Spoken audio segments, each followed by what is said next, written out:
वीर भगवान की। परम पूज्य आचार्य भगवान गुरुदेव वसुनंद मुनिराज की। अहिंसा में विश्व धर्म की।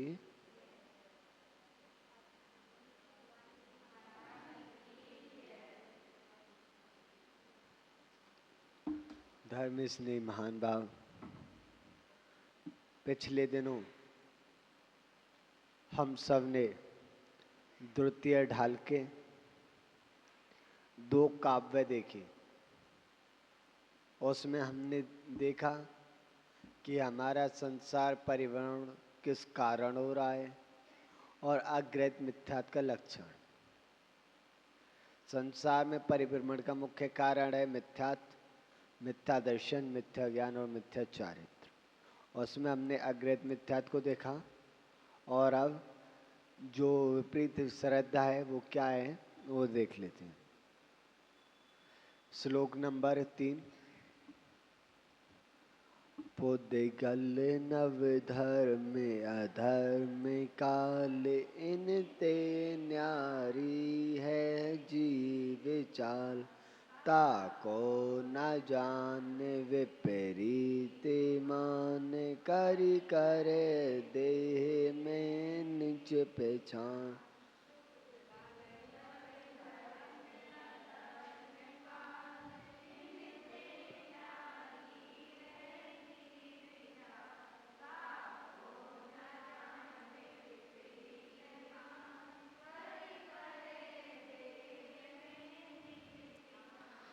यहाँ पर बता रहे हैं पुद्गल। पुद्गल क्या होता है? पुद्गल की परिभाषा है पूर्ण गलन। जो गलता है बनता है, जो नष्ट होता है फिर बनता है, नष्ट होता है फिर बनता है, वो कहलाता है पुद्गल। और जो हमारे नेत्रों से जो कुछ भी दिख रहा है, जो कुछ भी दिख रहा है वो सब पुद्गल है। चाहे आपका शरीर है, चाहे आपके वस्त्र हैं, चाहे आपके गहने हैं, चाहे आपका मकान है, चाहे आपकी दुकान है, ये जो कुछ भी दिख रहा है ये सब पुद्गल है। और पुद्गल का स्वभाव क्या है? पूर्ण गलन, यानी कि नष्ट होना। तो ये सब नष्ट हो जाएगा। पुद्गल नव यानी कि आकाश, धर्म, अधर्म और काल, इन 3 न्यारी है जीव चाल। जो जीव है यानी कि हमारी आत्मा है, इसका स्वभाव इन सब से अलग है। इन सब में जब तक फंसा रहेगा, इनके प्रति विपरीत श्रद्धा रहेगा, तब तक हम अपने स्वरूप को नहीं जान पाते। क्योंकि हमने पुद्गल आदि को अपना स्वरूप मान लिया है और अपने जो शरीर है, शरीर को तो अपना मान लिया, लेकिन जो हमारी शरीर के अंदर हमारी जो आत्मा बैठी है इसे भूल गए। पुद्गल की परिभाषा हो गई। जीव की परिभाषा क्या है? जो जीता था, जीता है, जीता रहेगा। यानी कि जो सुख दुख को महसूस कर पा रहा है वह जीव। महान भाव, अगर आपके शरीर में चोट लगी तो कष्ट किसको होता है? किसको होता है? शरीर को। लेकिन महसूस कौन कर रहा है? आत्मा। हमारी जो चेतना है वो महसूस कर रही है, और जैसे वो महसूस करती है तो आपके अंदर से एक कष्ट, एक करुणा, एक रोने की आवाज आती है। लेकिन जैसे ये आत्मा इस शरीर को छोड़ के चले जाती है तो शरीर को जलाया जाता है, तो फिर कष्ट क्यों नहीं हो रहा? तो कष्ट किससे हो रहा है? मतलब जीव को हो रहा है। वो क्यों? क्योंकि वो जीव, वो आत्मा इस शरीर से जुड़ी हुई है। जब तक पुद्गल और जीव दोनों साथ हैं तब तक कष्ट है। जीव अलग हो गया, पुद्गल अलग हो गया, अब दोनों शुद्ध हो गए। अब ना पुद्गल को कष्ट होगा और ना जीव को कष्ट होगा। आगे बताया धर्म। धर्म किसे कहते हैं? जाप लगाना ये धर्म में नहीं है, ये धर्म नहीं है, ये धर्म है लेकिन धर्म द्रव्य नहीं है। अब आप कहोगे महाराज जी हम तो धर्म खूब करते हैं, पूजा करना, आहार देना, बिहार कराना, यात्रा कराना है, स्वाध्याय करना, हमारे जो सठावश्यक हैं उनका कर्तव्य का पालन करते हैं, हम खूब स्वाध्याय करते हैं। तो भैया स्वाध्याय सिर्फ करने से कल्याण ना होवे, उस धर्म द्रव्य को जानना भी चाहिए। कुछ लोग होते हैं ना स्वाध्याय कर कितने अहंकारी हो जाते हैं कि वो फिर ये नहीं जानते मैं किसके सामने खड़ा हूँ और क्या हो रहा हूँ। एक सज्जन थे, एक बार की बात है, हम स्वाध्याय करना प्रारंभ कर ही रहे थे तो वो सज्जन आ गए, आ जाते हैं। तो हमने महाराज साहब से कहा था कि महाराज जी आज स्वाध्याय का रहने देते हैं, इस वाले जो इष्टोपदेश ग्रंथ है उसका कर लेते हैं। तो सज्जन बोले नहीं महाराज जी नहीं, आप तो तिल्लो पंडिती का ही स्वाध्याय कर रहे हो, वही करो। हमने कहा भैया तिल्लो पंडिती का तो कर ले लेकिन आपके समझ में ना आएगी, हम ही पहली बार कर रहे थे। बोले नहीं हमारे यहाँ आ जाएगी। हमने कहा कभी पढ़ा है? बोले नहीं पढ़ा।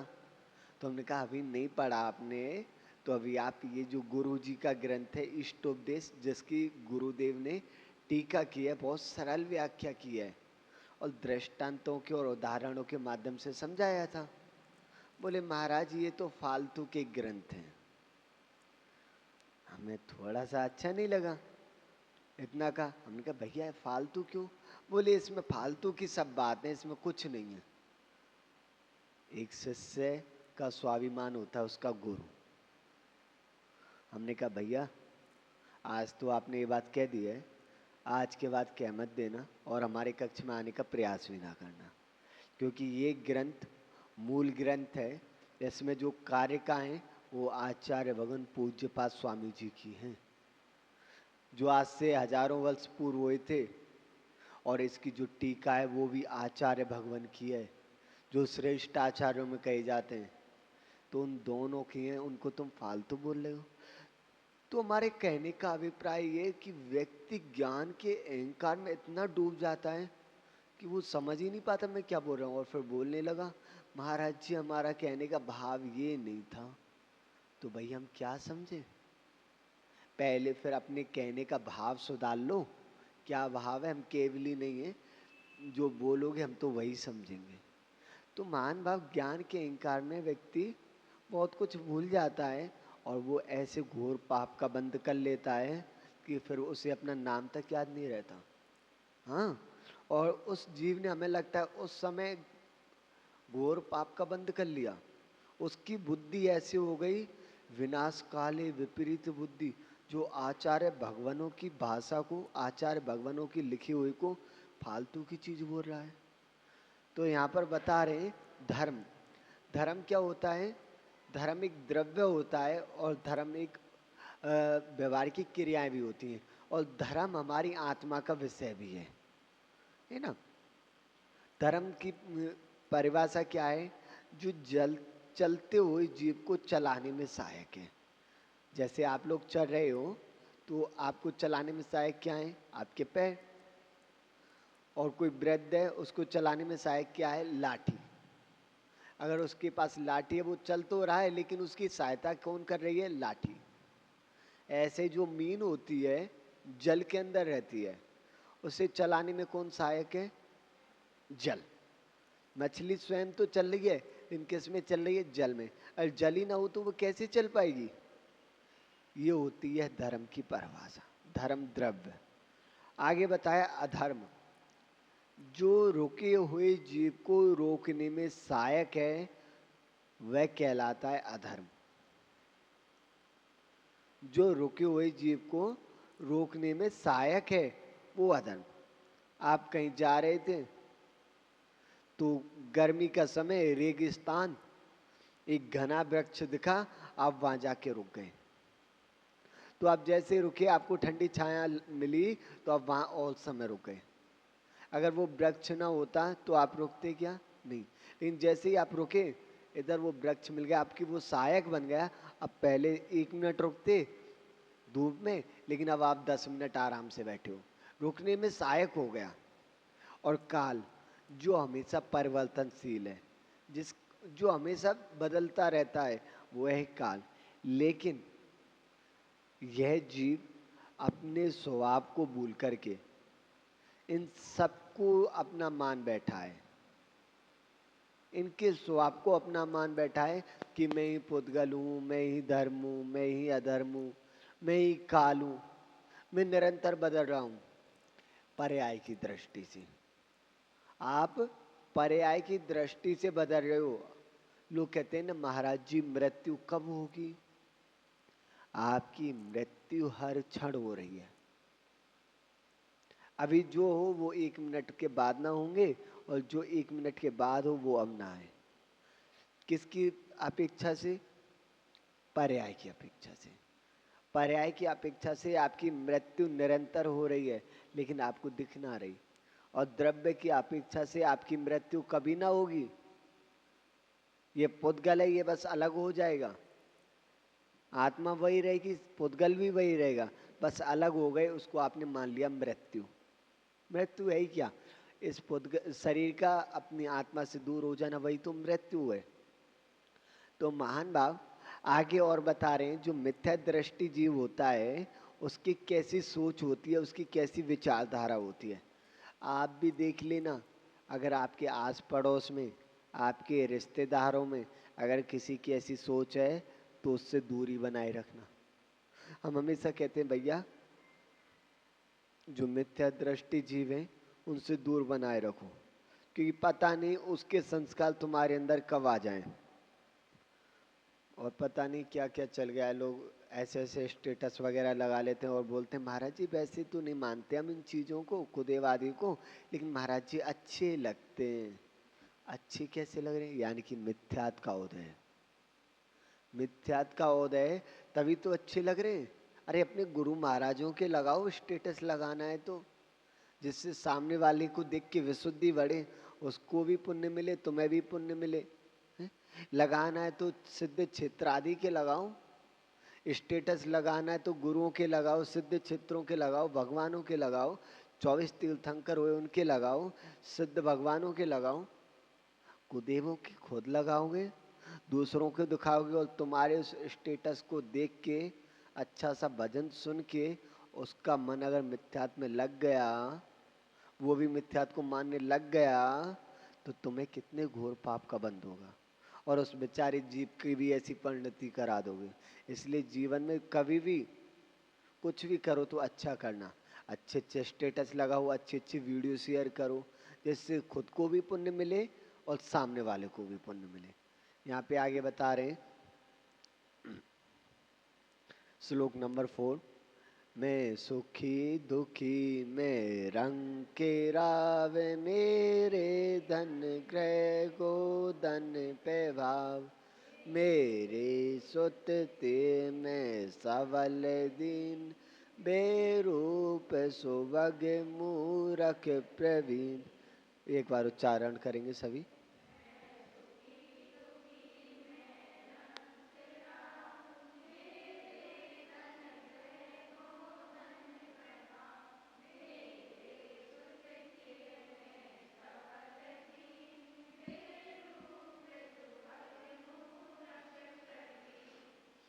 बताओ, कितनी अच्छी बात बताई यहाँ पे।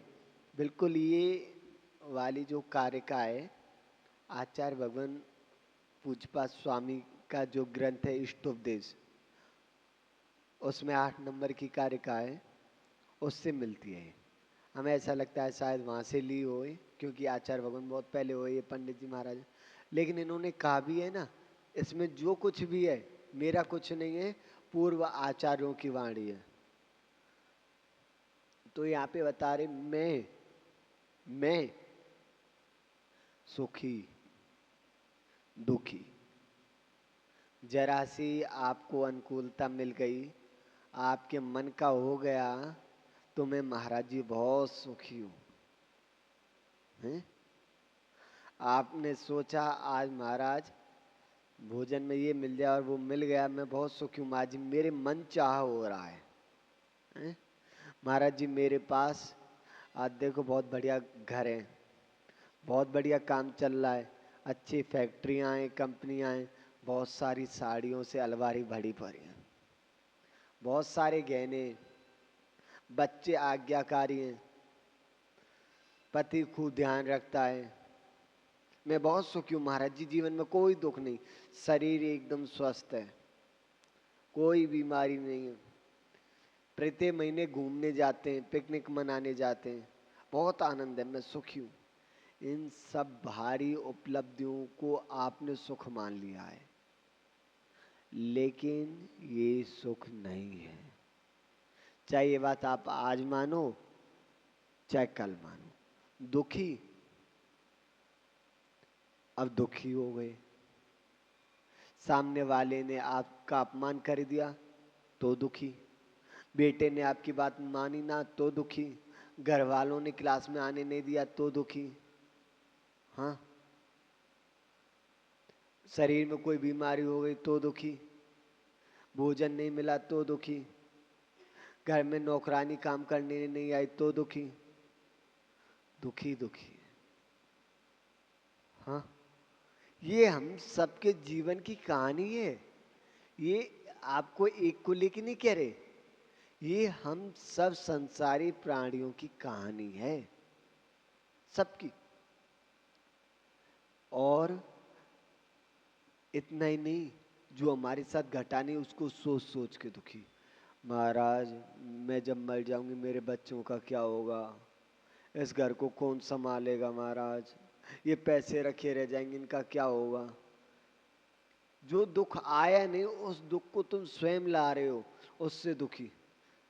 महाराज जी मेरे बेटे की शादी हुई और बहू अच्छी नहीं आई तो दुखी, मुझे घर से निकाल देगी। अभी बच्चा बड़ा हुआ नहीं है, तुमने उसकी शादी कर दी, दुखी हो रहे हो। लेकिन कभी हमें कोई दुखी का है क्या? गुरुजी ने एक बात बताई थी, संसार का कोई भी प्राणी हमें दुखी नहीं कर सकता, कोई भी चेतन हो चाहे अचेतन हो, कोई भी वस्तु हमें दुखी नहीं कर सकती। कब तक? जब तक हम स्वयं दुखी ना होना चाहें तब तक। जहाँ पर हमारी अपेक्षाएं, हमारी इच्छाएं पूर्ण नहीं होती, वहीं से हमें दुख मिलता है। आपने कहा बेटा एक गिलास पानी दे दो, और उसने कह दिया उठ के खुद पी लो ना, तो वहां पे हमें दुख मिलेगा। क्यों? क्योंकि उसने हमारी बात नहीं मानी, हमारा मन चाह नहीं हुआ। ध्यान रखना जीवन में हमेशा मन चाह नहीं होता, जो मन चाह सोचते हैं उनको अनचाहा सुनने को मिलता है। आपने मन में आया कि चलो मैं इन सब पे ऑर्डर चलाऊं, चलो मैं इन सबको आदेश दूं, तो फिर वो भी आपको वो शब्द बोलेगा जो आपने कभी सोचा ना होगा, तो अपने आप को दुखी मान बैठे हैं। लेकिन आप कभी दुखी नहीं हो सकते। महाराज जी क्या करें, बेटा छोड़ के चले गया, पति एक्सपायर हो गया, बेटी पास रखती नहीं, मैं तो बर्बाद हो गई। हैं? क्यों दुखी हो रहे हो? कोई तुम्हें सुख नहीं दे सकता। अगर बेटा भी हो तुम्हारे, तुम्हारे घर में नौकर भी हो, एक केस आया था अलवर का, एक आंटी आई और रोने लगी महाराज के पास, तो महाराज ने पूछा क्या हुआ भाई, काहे रो रहे हो? बोले महाराज मैं बहुत दुखी हूँ, बहुत दुखी हूँ। महाराज बोले क्या बात हो गई, कोई दिक्कत? द्रव्य आदि की कोई दिक्कत हो या और कोई दिक्कत? बोले महाराज द्रव्य तो इतना है, यानी कि धन तो इतना है, अगर गिनूं ना तो सप्ताह निकल जाएगा, महीना निकल जाएगा, लेकिन पैसा खत्म ना होगा, इतना पैसा है।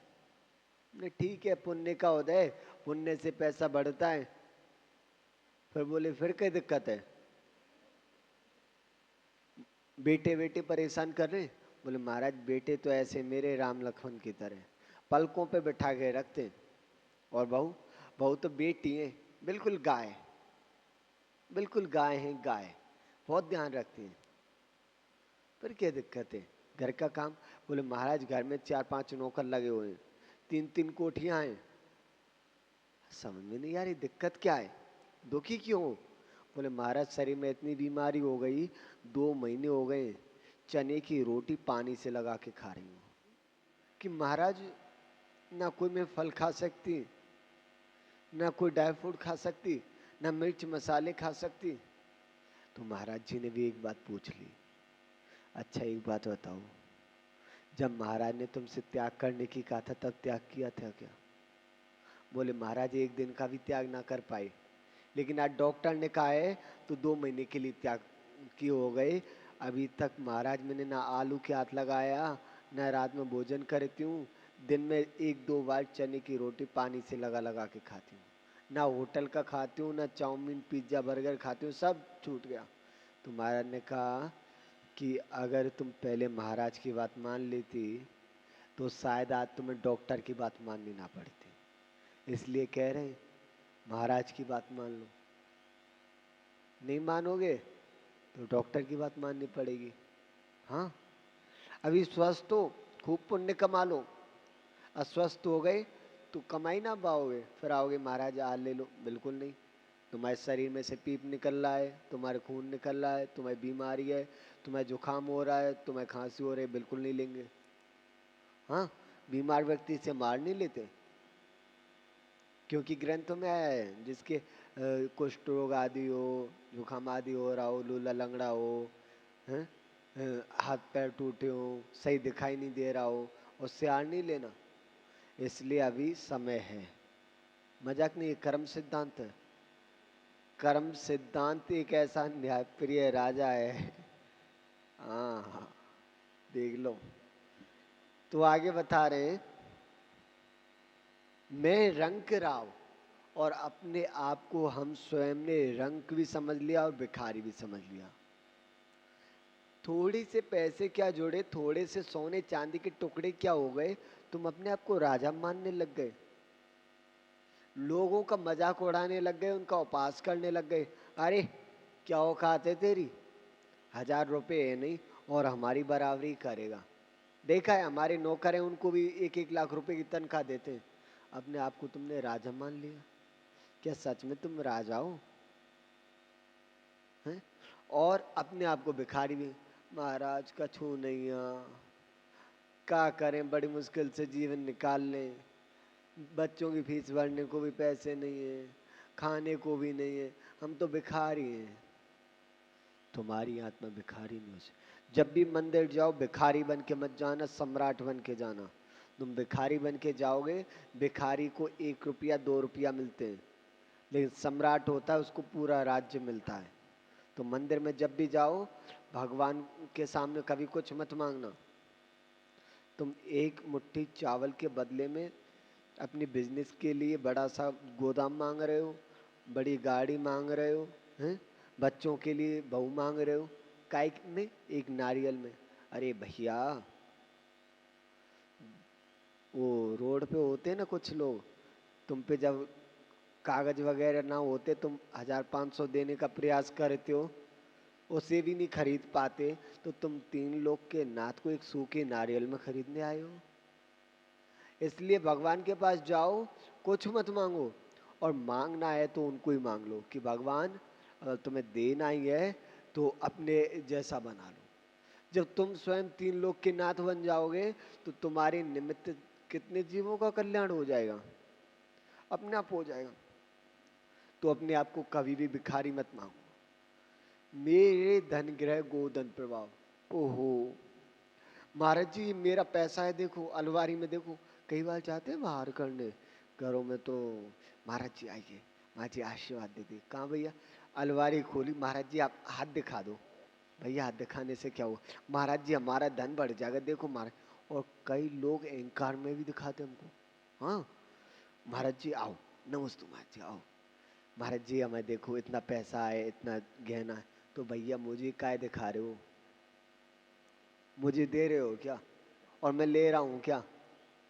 मुझे क्यों दिखा रहे हो? तुमने हार करा दिया, मैंने हार ले लिया, मुझे जाने दो भैया, मुझे सामायिक करनी है, जाब लगानी है, मेरे और भी काम है, मैं तुम्हारा धन देखने थोड़ी आया। हैं? तो व्यक्ति इस धन को अपना मान लिया और इस धन के लिए पता नहीं कैसे कैसे पाप करता है। पूरे दिन झूठ बोलेगा, चोरी करेगा, मक्कारी करेगा, छल कपट करेगा। यहाँ तक कि धन के लिए लोग एक दूसरे को मारते हैं। माँ बेटे को मार देती है, पत्नी पति को मार देती है, भाई भाई को मार देता है। काय के लिए? पैसे के लिए। बाप बड़ा ना भैया, ये आप लोग कहते हो, हम नहीं कहते। हाँ, ये बात आप लोग कहते हो, हम नहीं कहते बिल्कुल भी। ग्रह, महाराज जी मकान मेरा है, ये वाला मकान भी मेरा है, और महाराज जी देखो वो दूर से दिख रहा है ना, वो वाला मकान भी मेरा है। तुम्हारा क्या है? कुछ भी नहीं है तुम्हारा। जिस मकान को तुम अपना कह रहे हो ना, अभी 2 मिनट में पाप का उदय आ जाए, उस मकान में से तुम्हें धक्के दे के निकाल दिया जाएगा और फिर कहोगे महाराज जी मेरा मकान नहीं है। तुम्हारा कोई भी मकान नहीं। तुम्हारे से पहले तुम्हारे पूर्वज थे, उन्होंने अपने नाम की प्लेट लगाई, श्रीमान भगवत दास जैन। अब आप अपने नाम की प्लेट लगा रहे हो, श्रीमान ऋषभ कुमार जैन। तुम्हारे बाद तुम्हारा बेटा आएगा, वो अपने नाम की प्लेट लगाए, श्रीमान राकेश जैन। किसी का नाम तो नहीं है यहाँ पे? हाँ, कहीं गड़बड़ हो जाए, और हो भी तो क्या दिक्कत है ना? लेकिन मकान वही है, और तुम उस ईंट और पत्थर के चूने को अपना मकान मान बैठे हो। और मकान ही नहीं, महाराज जी मेरे प्राण बसे इस मकान में, तो मैं तो इसके बिना ना रहूं। महाराज जी पूरी दुनिया देख ली, लेकिन मुझे शांति मेरे मकान में मिलती है, ये मेरा है। मेरा तो वो है जो छूटे नहीं। जो छूटा है मुझसे वो मेरा नहीं था। जो छूट गया है ना मुझसे, वो मेरा नहीं। अगर वो मेरा होता ना, वो छोड़ के नहीं जाता। वो मेरा था ही नहीं, इसलिए तो छोड़ के चला गया। और फिर क्या करना है? अब वो छोड़ के चला गया तो वो अकेले जीवन निकालना है ना उसके। क्यों रोके निकालें अपना जीवन? तो यहाँ पर बता रहे, ये मकान भी आपका नहीं है, गोधन यानी कि अनाज आदि भी आपका नहीं है, प्रभाव यानी कि आपकी सत्ता, बड़प्पन, यश, कीर्ति, ये भी मेरा नहीं है। मेरे सुतती में सबले दिन। और महाराज जी देखो, ये मेरा बेटा है, ये मेरी बेटी है, मेरी नातनी है, मेरी बहू है, फलाने की। वो पूरे गांव की बहुओं को अपनी बहू बना लेते हो तुम। महाराज जी मेरी भतीजी है, ये मेरी बेटा है, ये मेरी बहू है। अम्मा, सबको अपना बनाते रहते हो, लेकिन सच में तुम्हारी कोई है क्या? जब देखो तब महाराज जी मेरी भतीजी आ गई, महाराज जी मेरा बेटा आ गया, महाराज मेरा पोता आ गया, मेरी भांजी आ गई, सबको अपना कहते रहते हो, लेकिन सच में तुम्हारी कोई है क्या? नहीं है। तो फिर अम्मा आज के बाद कहना नहीं कि महाराज ये मेरी बहू बेटा है। हाँ, जब देखो हम तुम्हारी यही कहानी सुनते रहते हैं। हाँ, तीय यानी कि स्त्री, महाराज जी ये मेरी पत्नी है, ये है। मैं सबल यानी मैं बलवान, निर्बल, कुरूप, सुंदर, मूर्ख और चतुर हूँ। ये जीव आप लोग क्या समझने लगते हो? 2 दिन बादाम का हलवा क्या खा लिया, 2 किलो दूध क्या पी लिया, महाराज जी मैं हो गया बलवान। अब आए कोई लड़ने, अब देखता हूँ, अब उसको एक थप्पड़ में धूल चटा दूंगा, मुझसे बड़ा कोई ताकतवर नहीं है। और उस बल के अहंकार में सबको भूल जाते हो। अपने चाचा ताऊ, अपने गुरुजनों के ऊपर भी अहंकार करने लगते हो, दिखाने लगते हो, महाराज देखो मेरा शरीर कितना बलिष्ठ है। पापा दूर रहना, मुझसे ज्यादा नहीं बोलना, अब मैं बड़ा हो गया हूँ। क्यों? क्योंकि तुम बड़े नहीं हो, तुम्हारे अंदर वो थोड़ी बहुत ताकत आ गई ना, उस पर अहंकार कर रहे हो। लेकिन अभी लूज मोशन हो जाए, हाँ, आ, सारी ताकत खत्म। गुरुजी बताते, एक पहलवान था, बहुत अहंकार करता था, और हो गए